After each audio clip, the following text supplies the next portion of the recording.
नमस्कार.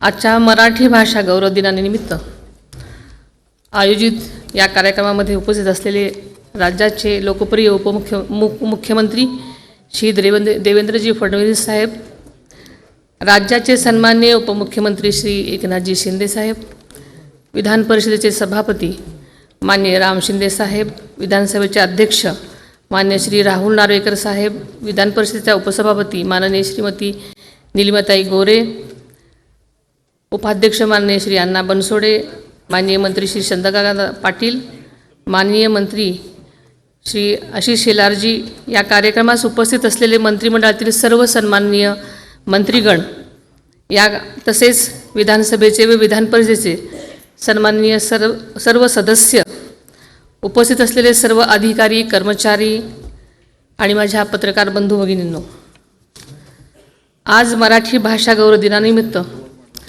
महाराष्ट्राच्या विधिमंडळ सचिवालयाने आयोजित केलेल्या जावे विनोदाच्या गावा या कार्यक्रमाच्या निमित्तानं आपण सर्वजण इथं जमलेलो आहोत. सुरुवातीलाच मी आपल्या सर्वांना मराठी भाषा गौरव दिनाच्या मनापासून शुभेच्छा देते. कविवर्य कुसुमाग्रजांच्या जयंतीनिमित्त आपण मराठी भाषा गौरव दिन साजरा करत असतो. मातृभाषेचा गौरव म्हणून व कुसुमाग्रजांच्या स्मृतींना अभिवादन म्हणून हा दिवस आपण साजरा करतो. ही केवळ एक परंपरा नाही, तर मराठी भाषेच्या सामर्थ्याचा आणि तेजाचा उत्सव आहे. आपल्याला माहिती आहे की मराठी भाषा ही केवळ संवादाचं माध्यम नसून ती आपली संस्कृती, आपली ओळख आणि आपला अभिमान आहे.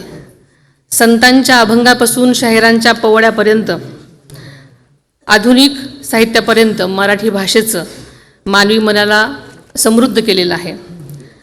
राज्य शासन मराठी भाषेच्या संवर्धनासाठी नेहमीच कटिबद्ध आहे. मराठी भाषेचा प्रचार आणि प्रसार करण्याबरोबरच वाचन संस्कृतीला प्रोत्साहन देण्यासाठी शासनामार्फत अनेक उपक्रम राबवले जात आहेत आणि परदेशातही मराठी भाषेचा प्रचार आणि प्रसार करण्यासाठी तेथील मंडळींनासुद्धा राज्य शासनामार्फत मदत केली जात आहे. आपल्याला सगळ्यांनाच माहिती असेल, आदरणीय अजितदादांच्या पाठपुराव्यामुळे लंडनमधील मराठी जनांसाठी स्वतःच्या मालकीचं महाराष्ट्र भवन हे सांस्कृतिक आणि सामाजिक केंद्र उभारण्यासाठी राज्य शासनामार्फत 2 महिन्यापूर्वीच 5 कोटी रुपयांचा निधी दिला होता. मराठी भाषेच्या प्रचारासाठी सार्वजनिक ग्रंथालयांना अनुदान वाढवून सुद्धा देण्यात आलेलं होतं. मराठी भाषेला अभिजात भाषेचा दर्जा मिळाल्यामुळे जगभरातील मराठी भाषिक, मराठी प्रेमी सगळेच आनंदी झालेले आहेत. या निर्णयामुळे मराठी भाषेचा गौरवशाली इतिहास, समृद्ध सांस्कृतिक वैभव जगभर पोचेल आणि मराठी भाषा ही ज्ञानभाषा, अर्थार्जनाची भाषा क्षेत्राला सुद्धा नक्कीच प्रोत्साहन मिळेल. प्रशासनामध्ये आणि आपल्या दैनंदिन व्यवहारामध्ये मराठीचा वापर वाढवणं ही खरं तर काळाची गरज आहे. आपण तंत्रज्ञानाच्या युगामध्ये वावरत असताना मराठी भाषेला डिजिटल माध्यमावर अधिक सक्षमपणे नेण्याचं आव्हान आपल्यासमोर आहे. महाराष्ट्र विधिमंडळाच्या वतीनं मराठी भाषा गौरव दिनानिमित्त या कार्यक्रमाचं आयोजन केल्याबद्दल मी आयोजकांचं मनापासून अभिनंदन करते, त्यांना मनापासून शुभेच्छा देते.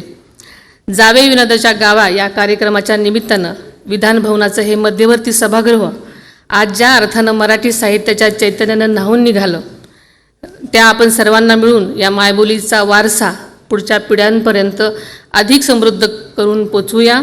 पुन्हा एकदा आपल्या सर्वांना मराठी भाषा गौरव दिनाच्या शुभेच्छा देते आणि थांबते. धन्यवाद.